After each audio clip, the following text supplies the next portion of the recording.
Hi, in this video I'm going to talk a bit about normal random variables and their moment generating functions. But before I get into the moment generating functions part, let's just do a brief reminder of normal variables and some of their properties. So by definition, a normal random variable, say x, is one with a probability density function of the form 1 over square root of 2 pi times sigma e to the negative x minus mu squared over 2 sigma squared. So this is called a normal random variable with parameters mu and sigma squared, which we'll see are the mean and the variance later. And of course, as you can see, this is a little bit unwieldy. This is a kind of a large expression. So it'll often be more convenient to refocus on what's called a unit normal random variable. So a unit normal random variable is one of the following form. Some will call it z, and it has a probability density function given by 1 over 2 pi e to the minus x squared over 2. So as you can see, this is really just setting the parameters mu and sigma to be both to be 0 and 1 respectively. And we can go between these things in the following way. So, so as we'll see in just a moment, it'll turn out that any random variable can be written in terms of the unit 1 by multiplying the unit 1 by sigma, stretching it or squeezing it, and adding mu to make it centered around mu instead of around 0. So we'll see that next.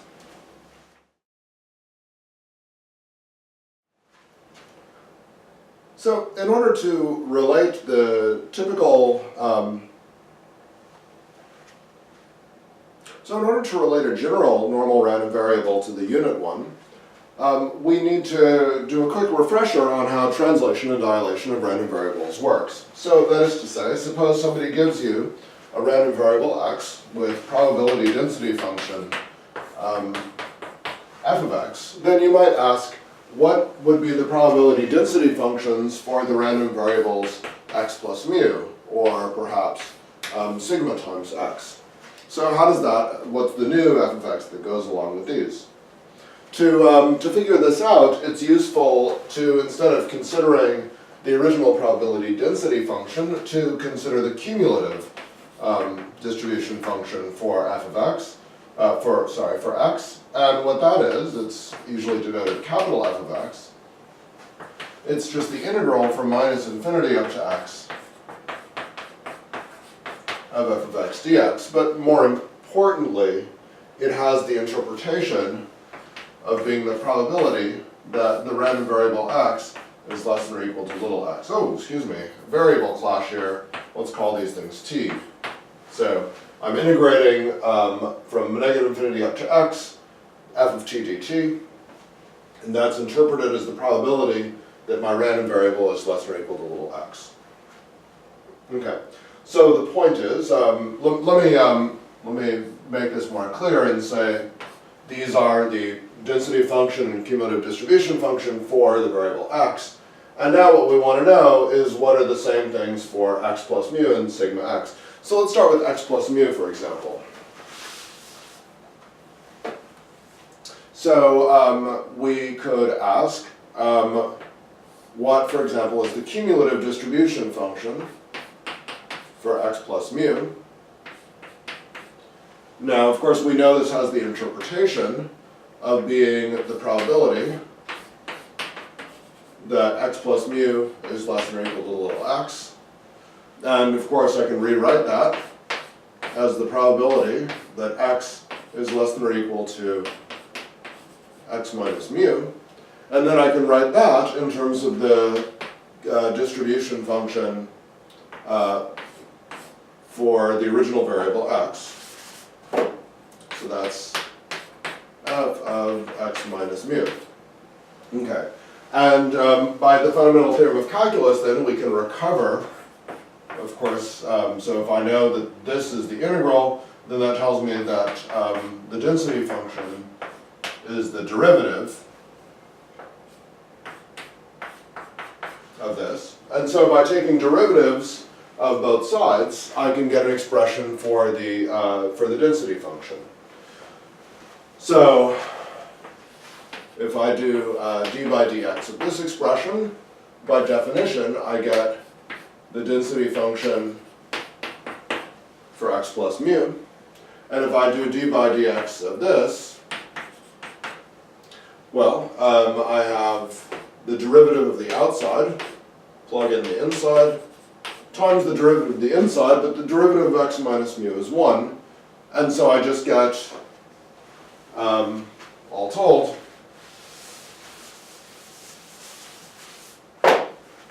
that the density function for x plus mu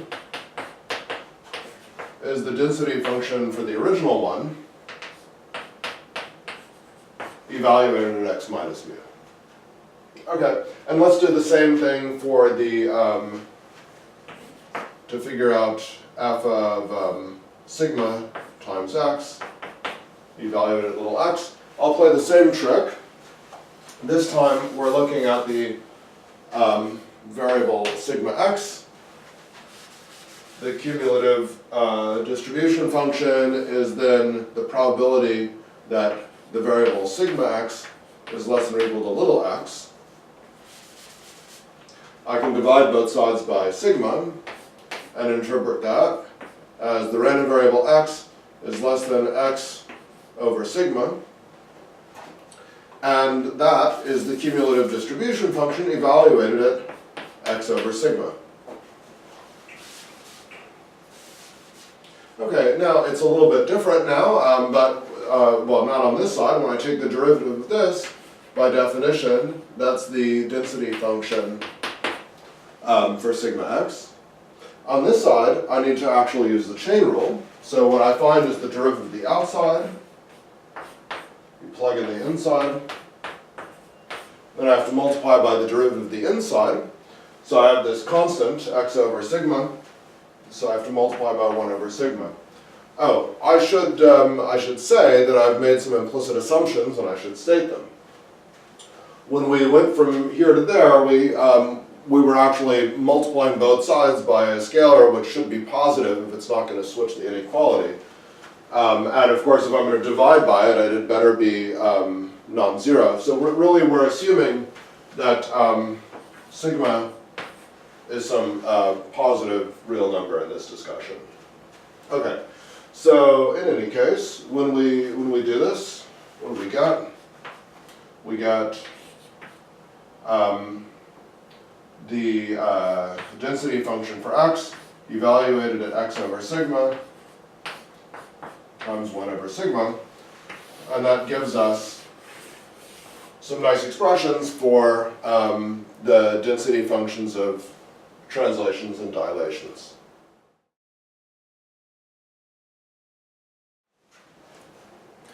Okay, so now let's use that and go back to our random variables. So now if somebody gives you the unit normal random variable, then what we can do is we can consider sigma z.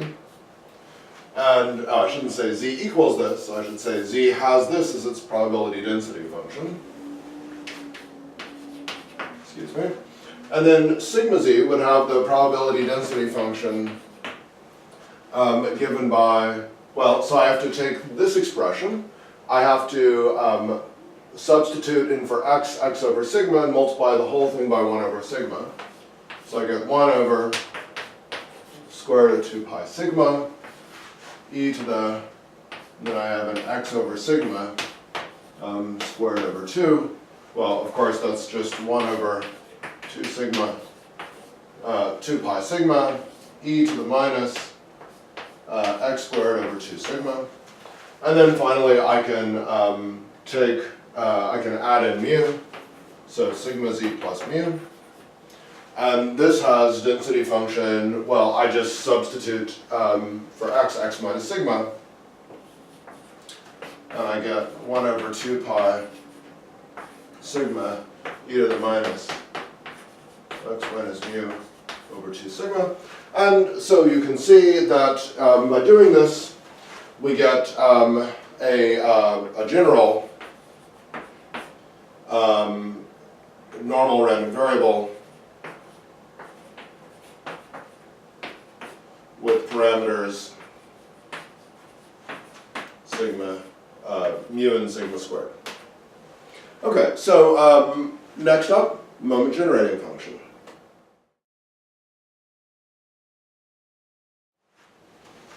Okay, let's compute the moment generating function for a unit normal random variable.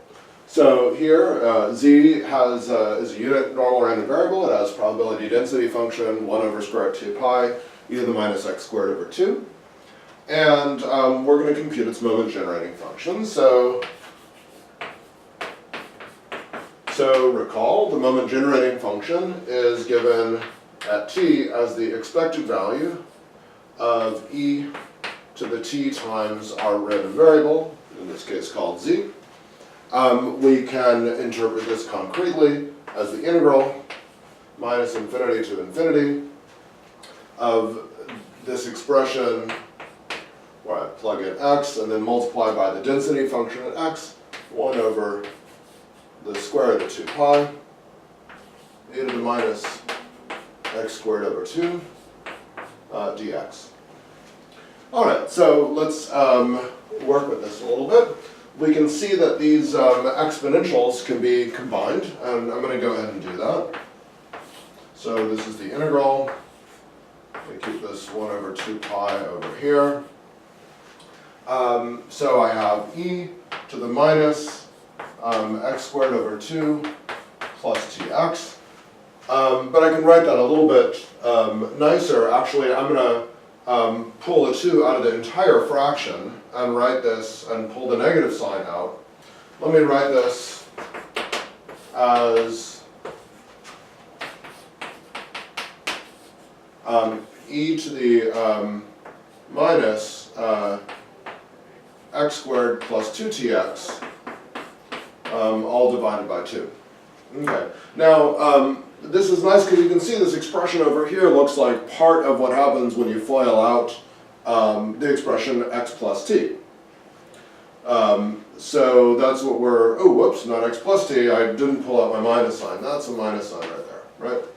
The 2 minuses will make that plus. Okay, sorry. So, excuse me, this looks like the first 2 terms when you FOIL out x minus t. So let's do that and complete the square. 1 over the square root of 2 pi. And now we have e to the minus quantity. So what do I have here? I have x minus t squared, but then there's this extra factor of t squared which we don't have up here. So let me subtract it off. Divided by 2 dx. Okay, I'm running out of room, so let me erase a little bit.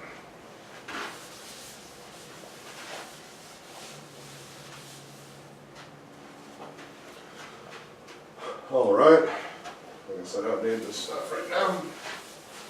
Okay. All right, so now I can break this up a little bit because I have part of this that has nothing to do with x, it's just in terms of t. So if I distribute that minus sign and the 2, I get a minus, oops, forgot my original factor of 1 over the square root of 2 pi. And now I have e to the minus x minus t squared over 2. And I have an e to the positive t squared over 2 dx. This is just a constant, it can go out in front. So we actually put that out in front. E to the t squared over 2, integral minus infinity to infinity, 1 over square root 2 pi, e to the minus x squared minus t, sorry, x minus t squared over 2 dx. All right. And what you might notice here is that this expression inside here is the probability density function for a normal variable with mu equals t and sigma equals 1.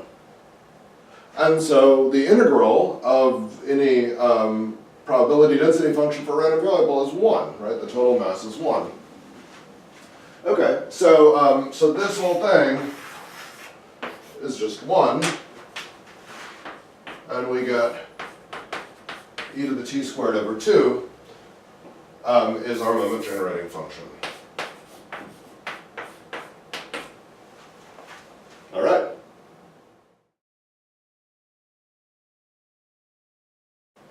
Now that we have the moment generating function for a unit normal random variable, so z would be a unit normal random variable with this probability density function, and we've just figured out that this is its moment generating function, we can leverage that to find the moment generating function of an arbitrary normal random variable with this probability density function.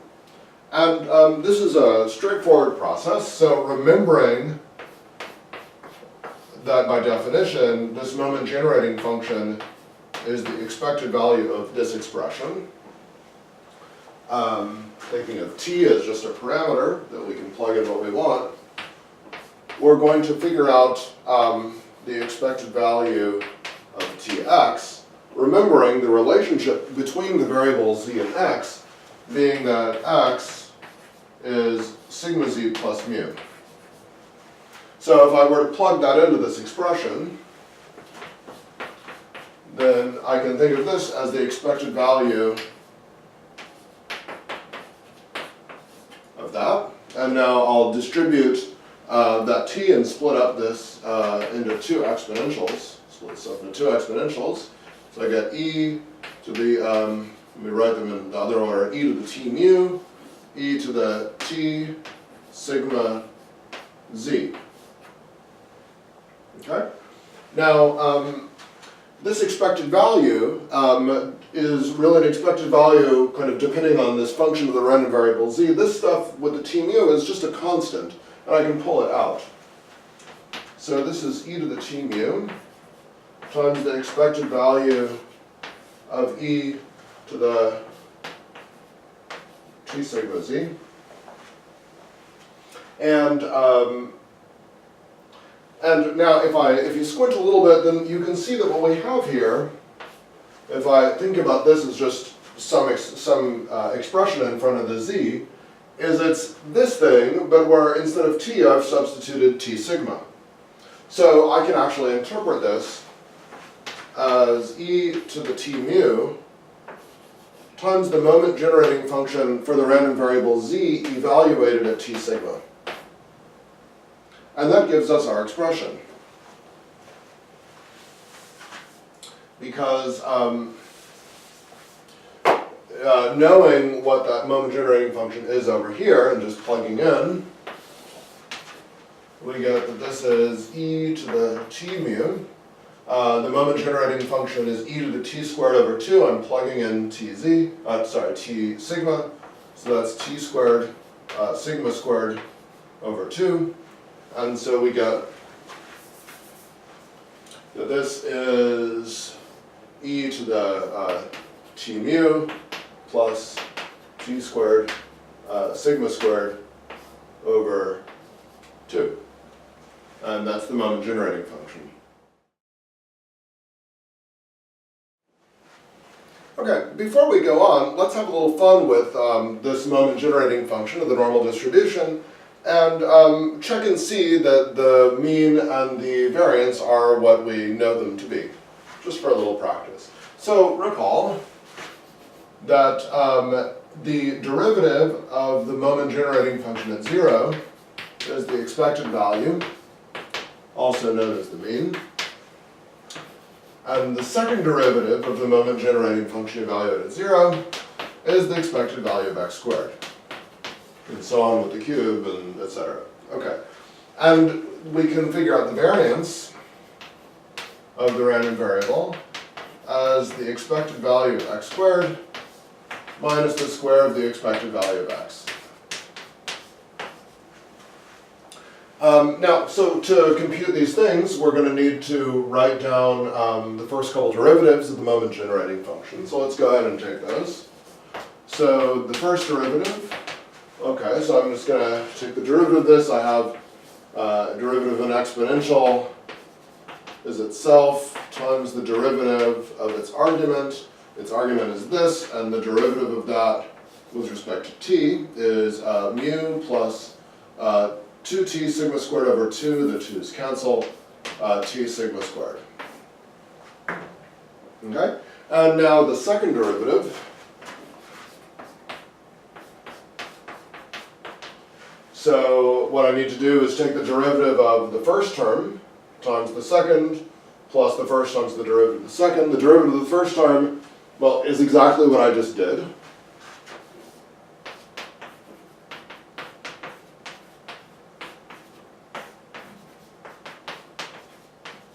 So the derivative of the first term times the second term, which means I get another one of these, plus the first term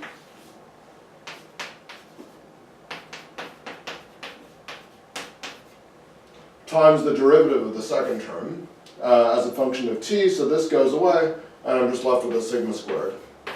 I get that. Okay, so now let's go ahead and evaluate these things at 0, which is what we're going to need to know about. So the first derivative, evaluated at 0, well, I'm going to plug t equals 0, so this whole stuff in the top gives me a 0. E to the 0 is 1, so this is just a 1. This then goes away, and so I'm just left with mu. Okay, victory. We've now established that the mean of x is mu, which is what we, well, what we thought it was, right? Okay, the second derivative will also contain no surprises, but let's just do it. We're going to take this, plug in t equals 0. Again, this expression, all the stuff up here is 0. E to the 0 is 1. This thing goes away. I get a mu squared from this term. And in my second term, again, this expression is a 1. 1 times sigma squared, so I get sigma squared. Okay, so now for the variance, if I actually evaluate the expected value of x squared, which is the second derivative at 0, I get this, mu squared plus sigma squared, and then I'm going to subtract the expected value of x, which we just figured out is mu squared. And lo and behold, we get sigma squared is the variance.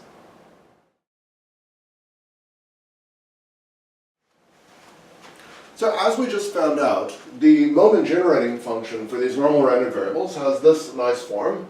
So for x1, it's going to be e to the mu1t, mu1 squared t squared over 2. Similarly for x2. And so to find out the moment generating function of the sum of these two random variables, I'm just going to multiply these things together. And so what do we get?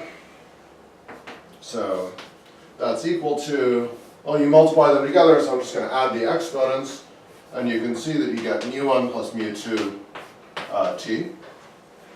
And then in the second factor, you get sigma 1 squared, sigma 2 squared,